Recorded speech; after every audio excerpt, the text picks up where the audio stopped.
First things first.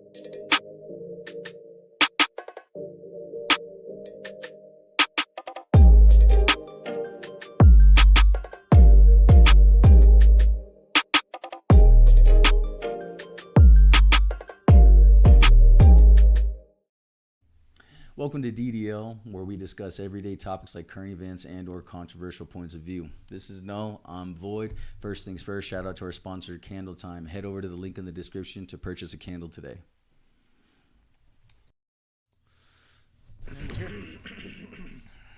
Welcome. I'm awake. I can tell. I can tell. That Red Bull hit you? No, Loser. not yet. Loser. Hello, everyone. I'm Noel. This is Void. I'm here. Everything we say is null and void. Yeah, well, when it comes to your fucking opinions, yeah. Not you. You. So, 19 Friday's episode, we're not doing the whatever we're going to call it, Feminist Fight Fridays or whatever. Feminalities. Like, I don't know. Like fatalities for Mortal Kombat, Yeah, but feminality. I know. We need to get the stuff working again so I can. Fatality. Yeah. But yeah, we're not doing that. They bounced. Again. They quit. Yeah. They We're working. lied. I'm working on getting this more actually like set up where it's guaranteed. But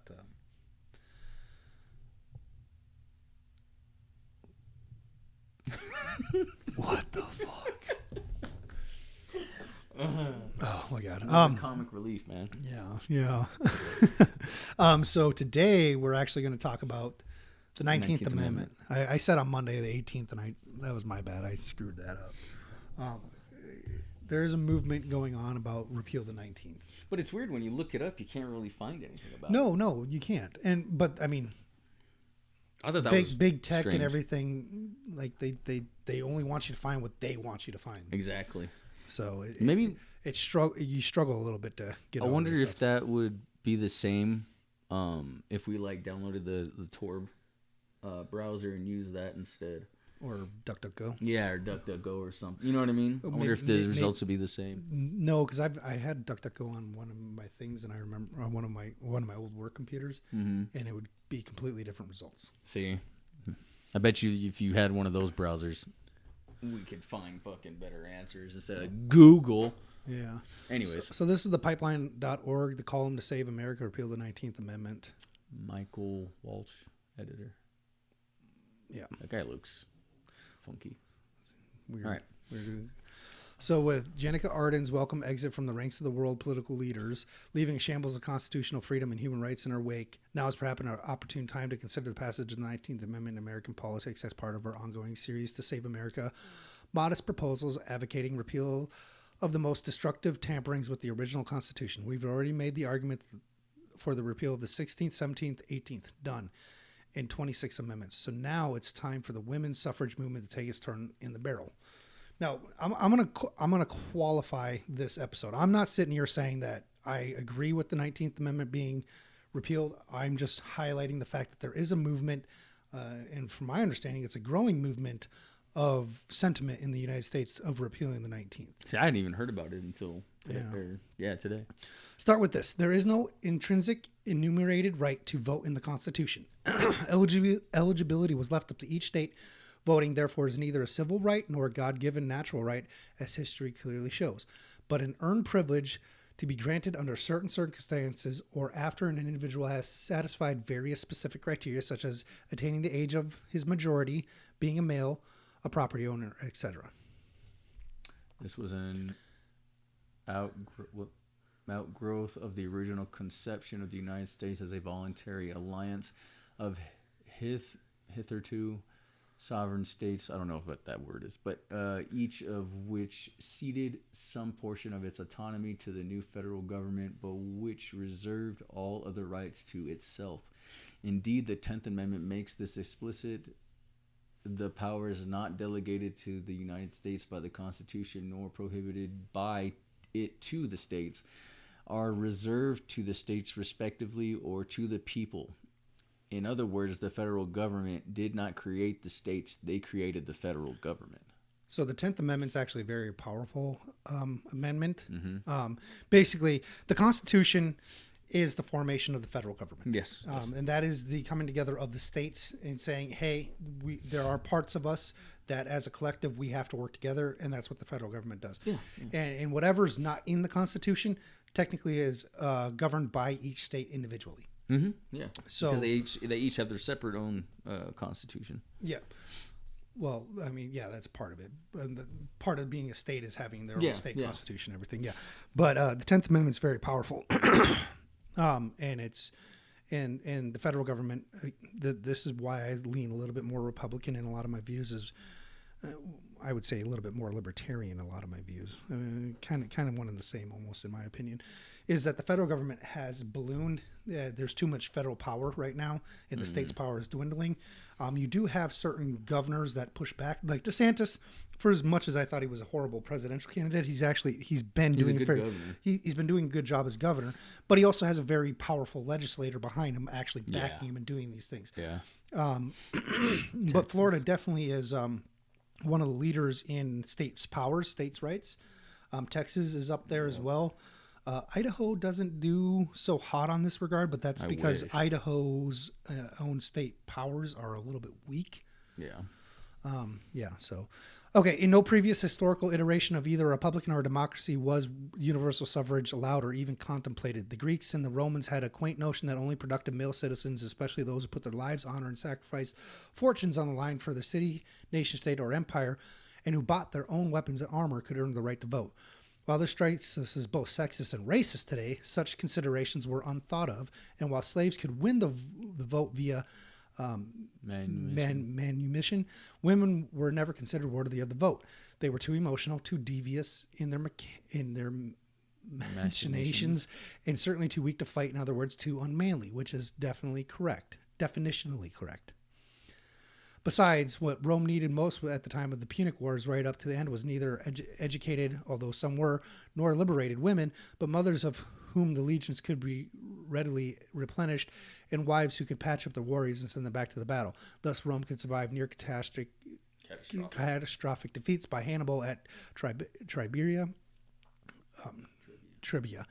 Lake. I'm not even going to try pronouncing that. And quickly bounced back by replacing the lost legions. A woman's job, therefore, was not to fight, but to breed and nurture future citizens of the Republic. You could be a citizen without having a vote. So this is an interesting argument that they're making. Yeah. One of the foundational myths of early Rome is the abduction of the Sabine women, often mistranslated by the rape of the Sabines. The Romans under Romulus, new arrivals in Latium, found themselves severely lacking in women and sent emissaries to neighboring tribes requesting the right of intermarriage. That being roundly refused, the Roman invited the Sabines to a religious feast, whereupon they fell upon the Sabine women and carried them off while expelling the Sabine men. When sometime later the Sabine men returned and attacked the Romans to get their women back, well, let Livy tell the tale. Then it was that the Sabine women, whose wrongs had led to the war, throwing off all womanish fears in the distress, went boldly into the midst of the flying missiles with disheveled hair and rent garments, running across the space between the two armies. They tried to stop any further fighting and calm the excited passions by appealing to their fathers in the one army and their husbands in the other, not to bring upon themselves a curse by staining their hands with blood of a father-in-law, son-in-law, nor upon their prosperity that taint posterity. Yeah. Okay. Yeah. Interesting. So they're basically this article is going all the way back to the foundation of the democracy, going all the way back into the Greek times and into the Roman times, and they're not wrong. Like in today's context, they even called it out. Like our day and age right now, we would consider all what they were saying is sexist and racist. Yeah. I saw that. So they're not wrong in that. So this may sound warm and fuzzy, but one of the lessons the Romans derived from this episode was the fickleness and malleability of women. Far from being happy that their former countrymen had come to rescue them from domestic slavery to the Romans, as males would be, the Sabine women were appalled at the slaughter and sought a compromise, which ended with the effective disappearance of the Sabine from history and ensured the survival of the Eternal City. That's actually historically accurate. Yeah. And they're, but another thing that they're highlighting is the difference between men and women. Mm-hmm, I saw that. Where men will Go to war and fight for a cause that they believe is just, where a woman will try to typically find a compromise Yeah, in yeah, some way, I shape, or noticed form. that.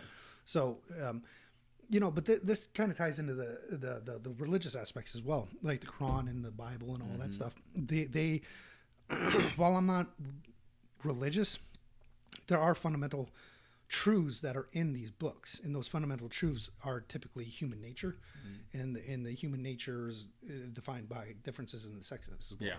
Right. So it's interesting. What is all this history got to do with women's suffrage or Jacqueline Arden?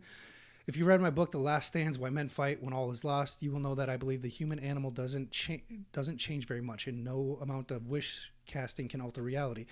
To take Arden as an example, her reaction to a single case of imaginary disease known as COVID-19 was quintessentially female and maternal. She immediately shut down her entire country, then instituted a breathtaking regime of ruthless totalitarianism involving lockdowns and forcible vaccinations. She had previously displayed these same panicking instincts in the wake of the 2019 mosque shootings, when she almost instantly imposed a draconian anti-gun policy nationwide. In other words, she acted according to stereotype. Her policies not the product of calm thinking, rational, or reasoned judgment, but inflamed emotions absent of rational thought, after which she walked away from chaos and complaining of burnout. So it's interesting that he's highlighting this, because that is one of the biggest arguments that I've heard, right? And we were talking about this we were talking about doing this episode, Yeah. which is that women typically tend to be emotional in their thoughts, right? Mm-hmm. So in the United States right now, the largest voting bloc is women. Women outvote men. Yeah. However, women have no obligation for civic duty. So men have to enroll in selective service, which is the draft. So, however, women are the ones that putting people in power, and women typically vote Democrat. Democrats typically vote for war. Yeah. War typically means that men will go overseas and fight and die. So, I've listened to other podcasters. I actually firmly believe in a lot of this stuff that, in order to vote, I'm not saying repeal the 19th. I'm not saying women shouldn't have the right to vote. What I'm saying is if we need to take a look at our voting right. And actually, it is almost going back to the Greek, where you have to have some sort of civic duty in order to earn the right to vote. That is not just a right given to you because you were born. That you have to earn your right to vote. You have to be a business owner. You have to be. You have to contribute something. Contribute something to society. Yeah. Or sign up for selective service. Yeah, right? But that's contributing. That is contributing, right? You're 100% right. But that way, rather than having these women who have no chance of being drafted to go overseas and die, but instead voting people that will start wars and send the men overseas to die. Exactly. Right. There is some. And see, I agree with what you just said. Like, they shouldn't have a right to vote to send my son to a war that he doesn't need to be in. You know what I mean? Like, well, you should have to do some sort of civic duty to have that right to vote. Is what I'm getting at. Yeah. And I agree with you 100%. Like, if you're gonna have a voice or the ability to do that, like the power to do that, like, you should give something. You know what I mean? Okay, so it continues on as Western democracies matured, such considerations came to seem outmoded. And so the push for women's suffrage began in earnest. In the U.S., women first got the right to vote in the state level in Frontier, Wyoming in 1869. By 1920, when the 19th Amendment was ratified, they had the vote nationwide. A long march that began with the suffragette movement in the mid-19th century had come to fruition. But was it wise? So what's interesting here is I wonder if they're going to talk about this. I'm sorry, I didn't read all of this before we read it. Is I wonder if they're actually going to talk about how a lot of the women back then actually didn't want to do it because they didn't want to have to participate in civic duty. Right. And one of the biggest pushes on this was actually done by corporations, businessmen wanting to basically double the worker count overnight is what a lot of this actually ended up doing. One signal that it might not be was its abandonment during the Civil War, when oddly enough the country had more important things on its mind, such as survival of the nation. Clearly, women's suffrage was not deemed important enough, a luxury to be considered once the life of a nation was no longer on the line, nor did it come up for a vote until after the First World War was over. And in neither case did anyone advocate for putting women in the fighting military in order to win the right to vote, especially women. That is true. So they did bring that up. Another is this movement came particularly simultaneously with the 4 progressive amendments, income tax, direct election of senators. That is one of the biggest mistakes we've ever done, direct election of senators. One of the biggest mistakes we've ever done in our country. And prohibition. Which that was repealed as well, because that was a stupid decision. And in the fact that the consideration resembled between the 18th and 19th in the backstory. But both came about in a long delayed backlash against the Great Wave of Immigration, which was soon to be ended in the Immigration Act in 1924, that effectively shut it down until 1965. Prohibition, a Western Protestant idea pushed by women, was meant to target the men of suspect ethnic groups, Irish, Italians, and Germans, whose fondness of grape, hops, and grain was legendary, and as well as the merchant urban Jews who readily sold it to them. Yeah, that is actually true. Mm-hmm. While the 18th Amendment was simply punitive, the 19th was passive-aggressive, since the immigrants were largely single men who quickly became voters. The WASP's ascendancy could avoid being outvoted, at least in the short term, but doubling its vote to include its wives. Yeah. There is no comparison between the extension of the franchise to the African Americans via the 15th Amendment and women's suffrage. Once legal slavery was abolished, there was no philosophical or historical reason not to allow black men to vote. Many of them had, after all, fought heroically for their freedom in the Union Army. By contrast, there was no historical precedence for allowing women to vote. That's actually an interesting way to frame that.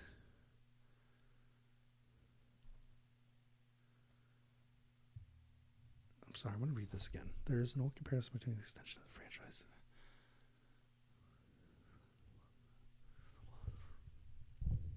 Interesting. Mm-hmm. I'm not sure I totally agree with this framing, but it is definitely an interesting framing that actually makes sense as well. Oh, where did we get this article? The pipeline. Yeah. I never heard of this. Further, many women themselves were against suffrage. Oh, they did cover that. They rejected the facile arguments offered by Jane Addams and others. I do not believe that women are better than men when we have not wrecked railroads, nor corrupted the legislate, nor done many unholy things that men have done. But then we must remember that we have not had the chance by deciding they didn't want to give women the chance to make things even worse than they already were. Huh. This wasn't even a national association opposed to women's suffrage. So, like I was telling you outside, there were actually a large portion of women that did not want to get the right to vote. Yeah, they didn't want to. That's crazy. Summing up the arguments against suffrage with barely disguised contempt, one Allison Lang, PhD, wrote, anti-suffragettes argued that most women did not want the vote because they took care of the home and children. They said women did not have time to vote or stay updated on politics. Some argued women lacked the expertise or mental capacity to offer useful opinions about political issues. Others asserted that women's votes would simply double the electorate. Voting would cost more without adding any new value. That's interesting. The last argument has proven spectacularly wrong, but not in the way Lang clearly meant. The electorate has doubled, but it has also become widely skewed, adding new value via the phenomenon known as the single work female. Unmarried, exploited women of a certain age who fell for the siren of a feminism and the sexual revolution are now approaching retirement from a pointless career, who go home in the evening to their cats, bust out ice cream and white wine, and nurse their grudge against males from their barren, empty, childless lives. Foolishly seduced by the Hugh Hefner's Playboy philosophy into providing easy sexual access to their bodies in the name of empowerment, and by the feminists who lied about they could have it all. They now in their anger and resentment vote the straight Democrat ticket, looking for federal government to be a surrogate lover, husband, and father. It's Obama's life of Julia writ large. Damn. I'm glad you read this. Damn. That was spot on. Yeah, it is actually spot on. We've talked about this. We literally have talked about this, and we actually had 2 women on that we actually talked about this, where Feminism has lied to the modern woman. Yes. And women, again, this is generalities. Women tend to be happy when they have a family that they can take care of. That is typically what women want. The lie of feminism and the lie of our modern age to women is that they can do whatever and they will be happy. That they can do anything a man can do and they will be happy. Yeah. The difference is they are not men. No. And I really foolishly seduced by Hugh Hefner's Playboy philosophy into providing easy sexual access to their bodies in the name of empowerment, and by the feminists who lied that they could have it all. That is a powerful line because 100% women this day and age believe that they can have all these sexual encounters and that they can achieve everything they want to do, but what they don't realize is they're hurting themselves. Yeah, look at Kamala Harris. It's dumb. Even some leftists laughed at the life of Julia when it first appeared. They even fact-checked it, but who is laughing now? Our government. Most especially, including the federal government, is not only the employer of the last resort of the unwise unemployable, it is now the sugar daddy of the first resort. And so the left has hit another milestone. It's a goal of destabilizing the United States by using its weapon and its weakness, tolerance, compassion, purposeless egalitarianism against it. Oh my God, I love it. Good. This is so they're making a very good argument on why feminism is bad and why the Democrats are bad right now. I'm not 100% sure that they're encouraging me that the 19th needs to be repealed. I'm assuming that's what they're trying to do. Well, I guess we have to finish it. Yeah. Let's see. What does it say? So what even purported good has the destruction of the nuclear family accomplished? We're in the middle of a vicious feminized cycle that includes an ineffective military, a police force that cuts and runs at the first encounter of a raging street madman after negotiation fails, and raging misandry from fourth wave feminists. The ancients would have called by the real name harpies. Oh my God. That's pretty good. Oh, damn. Oh, shit. Damn. That's pretty good. Misandry. I guarantee most men know what misandry is. I don't think a single woman that's watching us knows what misandry means. What, you want to tell them? Okay. Misandry is the outright hate of men. The contempt or hate of men. It is misogyny, but from a woman's point of view against men. So, and the funny thing is like, a lot of misogyny is not actually, most men are not misogynistic in any way, shape, or form. But they get labeled that. They get labeled that because their viewpoints don't agree with what women want it to agree with. Yep. So because you don't agree with me, you're a misandrist. No, I don't. I have no hatred or contempt for women. I love women. Yeah. Just because I don't agree with your opinions or what you want to do doesn't make me misandrist. No, a misogynist. Misandry, however, is 100% openly accepted in today's day and age. Yeah. There are how many women out there From that the just hate men? Yeah. Fourth wave feminists. That's crazy. That the ancients would have called by their real name harpies. That's fucking great, dude. Men, especially younger men, not only have dropped out of academia and the workforce after realizing the deck is stacked against them, but they are also withdrawing from society into virtual mom's basements of video games, drugs, and porn, punctuated by the occasional outbursts of random horrific violence as the anodyne becomes unendurable and the rule by regiments of women become intolerable. History shows that disempowerment, castrated men eventually take to the streets, and female cops shaped like smooth will be powerless to stop them. It's shaped like schmooze. Oh my God. From Romulus to the fall of Constant. Read into the mic, bud. I'm just trying. From Romulus to the fall of Constantinople. What he said. Rome lasted 2,000 years without ever offering women the vote. How long will America last as it makes the last attempt to prove that history is in fact bunk?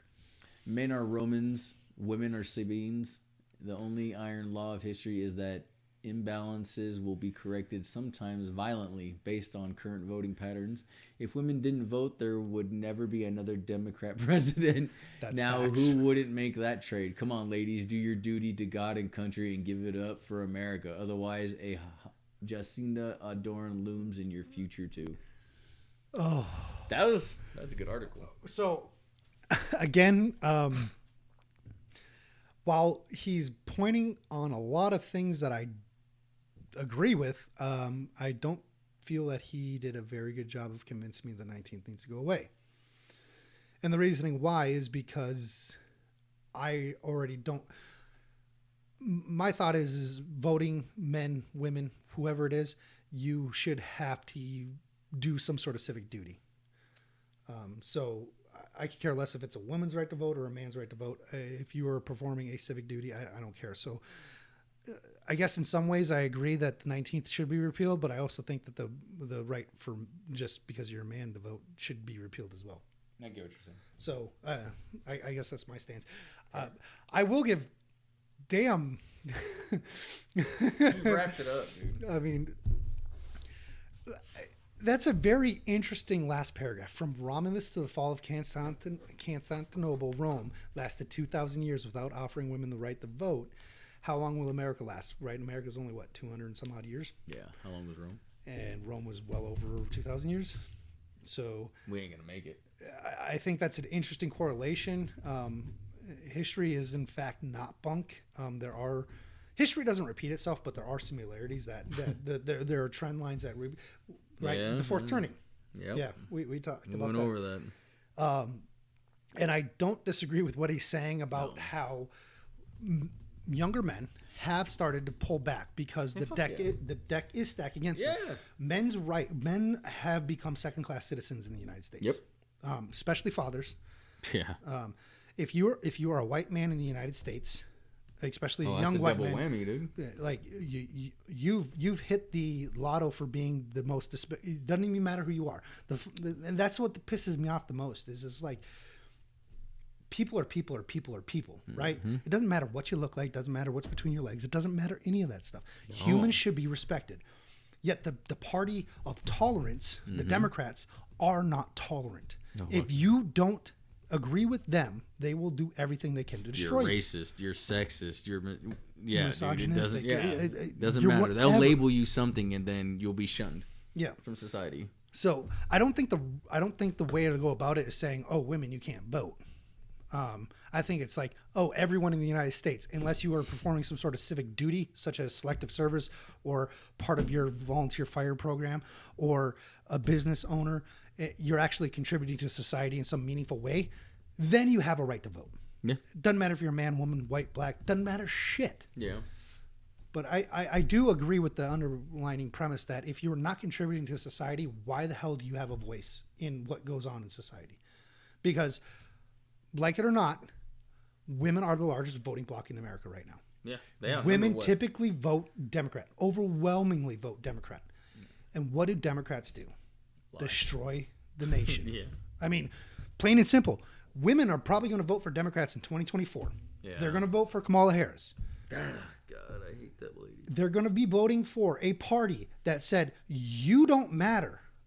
Our power matters more. We're going to put in who we want to put in. You don't have a choice. So, who? I don't know. I was going to say, who do you think honestly is going to win? Trump's going to win. Hands down, Trump's winning this election. I hope that's so. my prediction. That's what I hope for. I know you hope for it. I actually don't want it that way.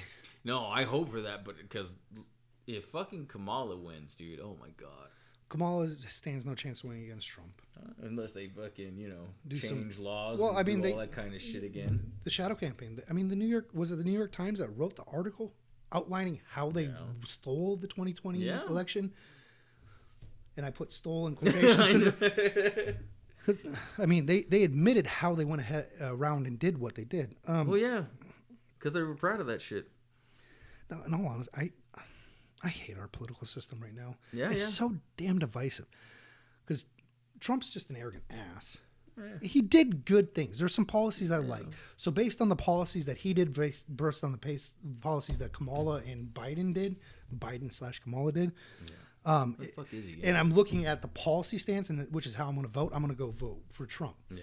However, I'm still thinking I'm just going to write in Bibber Ramaswamy personally. Run it. Because, yeah, I knock on your door. Hey, did you? What? I mean, I don't know. our current society is so stupid. We're getting dumber by the generation, man. Well, we've encouraged men to be Women.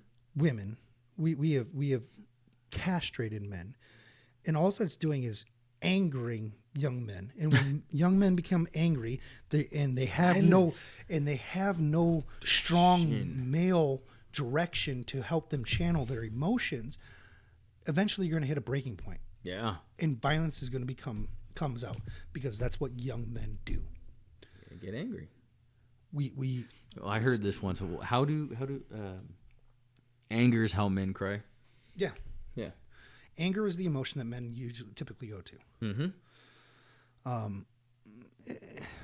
don't know. And then we also live in a society. We live in a society that has demasculated men, masculated women, and it's all ass backwards, and encouraged women to forego their value, right? To give up what their chastity, to give up their value. They've encouraged women to devalue themselves. Yep. And because they devalue themselves, the nuclear family can't come around. I mean, the article nailed it on the head with the nuclear family. Why does that want to have happen? Because it creates instability in When was this written? Let's go back up. Was that this year? I would imagine it's got to be January 23 of 2023. Good job, Michael Walsh. Yeah, that was last year, almost 2 years ago now. Yeah, that's insane. It's interesting. He fucking put it in a nice little neat box. I can relate more with that article than a lot of other shit that you see out there. Yeah.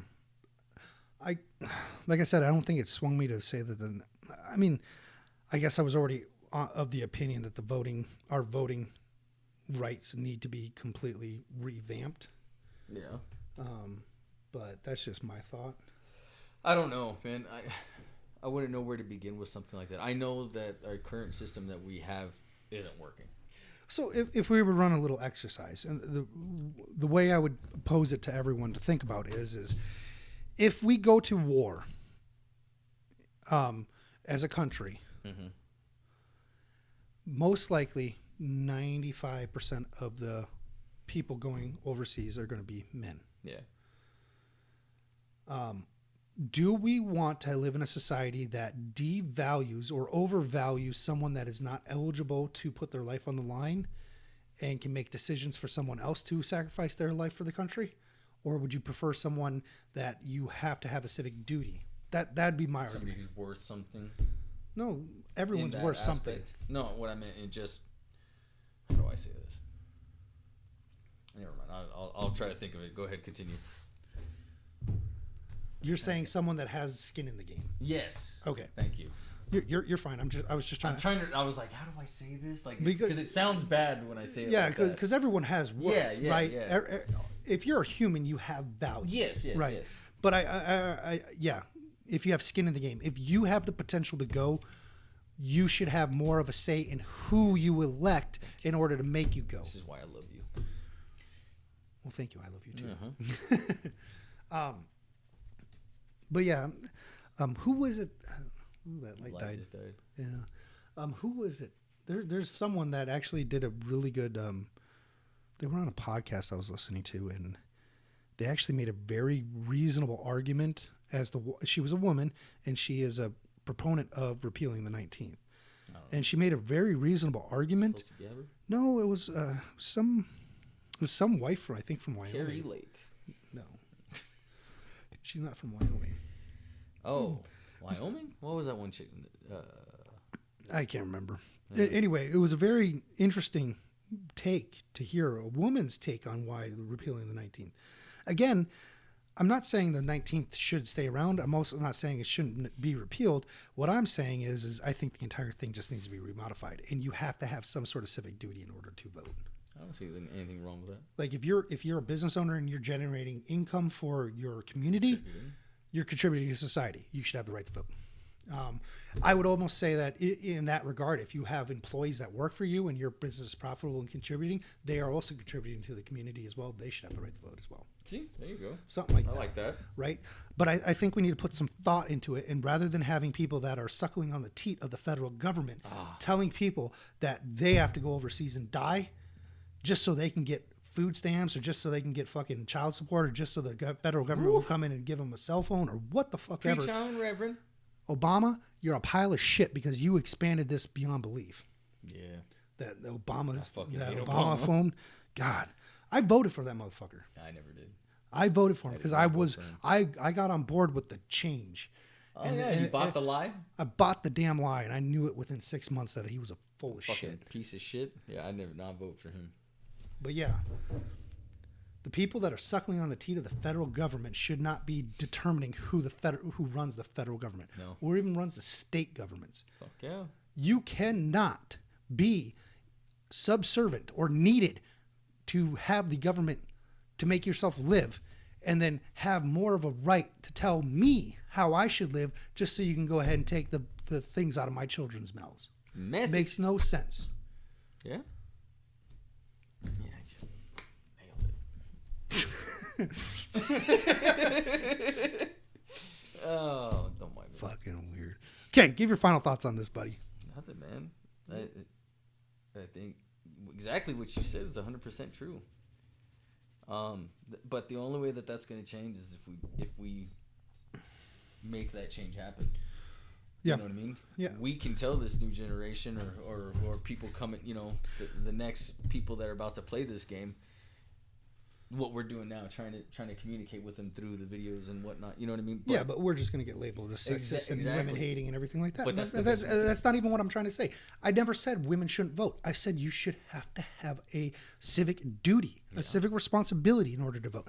That doesn't mean you have to be black. Doesn't mean you have to be white. Doesn't mean you have to have a penis. It doesn't mean you have to have a vagina.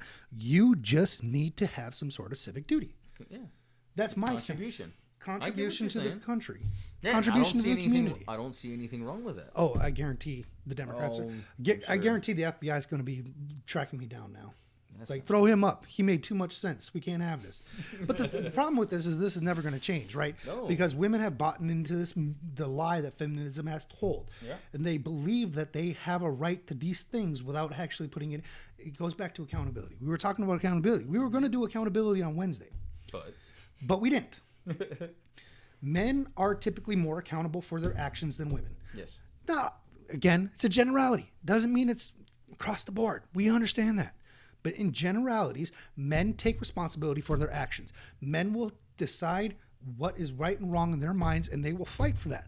Women typically tend to not take accountability when caught in lies or when they're caught in everything. They tend to try to shift the blame, try to become the victims, try to do whatever they can to not have to deal with it. They're trying to come up with a compromise. Okay. With that being said, women are not going to vote themselves out of having this power. No. Men are going to have to fight their way out. Either fight their way out or regulate themselves to being second-class citizens, because that's the way that is the path that we've been going. However, there is changes going on. Before you jump in, there is changes going on, right? Yeah. Because as the newer generations, the polling has showed that as the newer generations, younger men are typically shifting more to the right. That's what I was going to say. And because they are shifting more to the right, and women want to be involved with men, women have to leave their leftist viewpoints to start approaching the men on the right. So what we'll end up seeing, hopefully, is a pull by the men going more to the right, pulling the women along with it. Yeah, because men are the leaders and women are natural. Not that all this is a bad thing. They follow the men. But there is a downside of this. There's not all the men are doing this, because a lot of men are being raised by single mothers. Yes. And single mothers cannot factor. read or cannot teach men how to be men. No. Men can teach men how to be men. Women cannot. Why the people that are trying to voice the opinions the same thing that we have, they're out there trying to do that, and the little bit that people are catching is important. Yes. You know what I mean? Because then they spread the word to the next. Yes. And like I said, it's starting out now, but like 10 years ago, this wasn't happening.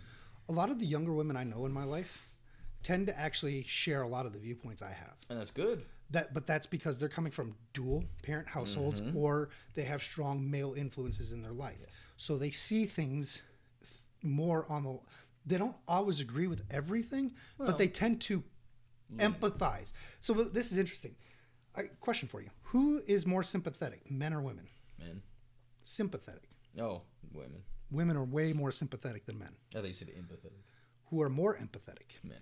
Men are way more empathetic than women. I understand, but at this, like, because I've had this conversation with my wife, like, she's more nurturing, and so she's, like, more sympathetic. But, like, I understand that the little dude messed up, but guess what? You still need to... So this is the difference, just in case you guys don't understand what I'm saying with sympathetic versus empathetic. Sympathetic is being able to feel their hurt. Empathetic is understanding their hurt. Yep. That's the difference. Yep. Women are 100% better at sympathizing with another person than men are. Yes. However, men are way better at understanding, empathizing with someone else's plight or issue than women are. Completely different. Yeah. That's why men typically come across as cold. Yeah. I can understand the situation you're going, like last week we were talking, you understood the situation I was going through. Yeah. You weren't sympathizing with me, you were empathizing with me. Yeah. And I wasn't expecting sympathy from you. I was expecting empathy. Yeah. But women will typically sympathize, but will not understand the actual plight. And they typically sympathize just to make you feel better. Exactly. Whereas men could care less about making you feel better. We're trying to help you get past the problem. Yeah, exactly. Yep. So, like I said, there's differences between men and women. Yeah. They're not bad differences. No, they're great if you guys can work the fuck together. Well, that's the thing. This is why I hate feminism. It's because feminism drove a wedge between the man and the woman. Yeah. They really did. They really did. They drove a wedge. Because, yes, we are in direct competition. Because men are trying to gain sexual access. Women are trying to limit sexual access. Yeah. We're in direct competition in our natural, breeding purposes or so listen here, bitch. Knock it off. However, we are complementary to each other as well. Yeah. Right? So we have different goals in our competition, but we have complementary skills for actual relationships. Yep. It's and all feminism did is drive a wedge between that. Yep. So, yeah. Knock it off. Damn, dude. Almost 40 minutes of going off on this topic. That's fine. Yeah, that was... Didn't need to be said. Yeah. Damn, light died. 1 of 3. So, drop a comment. Let us know what your thoughts are and whether or not you think the 19th should be repealed. I really want to hear a feminazi get in the comment section of this one. That would be interesting. I don't think it'd be interesting. I think it'd just be annoying. I think it would be interesting. I want to hear somebody's opinion, like from the other side. Well, so I mean, I know the opinion, but I want to hear it. You know what I mean? Like, it'd be a good discussion. So, there was an argument being made. So I said that men are more empathetic. We can understand things. Yeah. And typically, if you look at the voting patterns between men and women typically overwhelmingly vote Democrat. Yes. Unless you're like a fuckboy, and then you're voting Democrat. And you're a bitch. And then men typically overwhelmingly vote Republican, and unless you're a very committed woman, very feminine woman, then you'll vote Republican as well. There is another argument to be made that arguing issues or understanding the political climate is much better explained from people that have right-leaning tendencies. Middle of the road to right-leaning tendencies tend to be able to articulate and express the political issues that are going on better than the people on the left. People on the left, it's all about feelings, where the people on the right are all about understanding. So fair. Interesting. I respect that. Interestingly enough. Anyways. All right, guys. Peace. Thank you for watching. Till next time. Peace.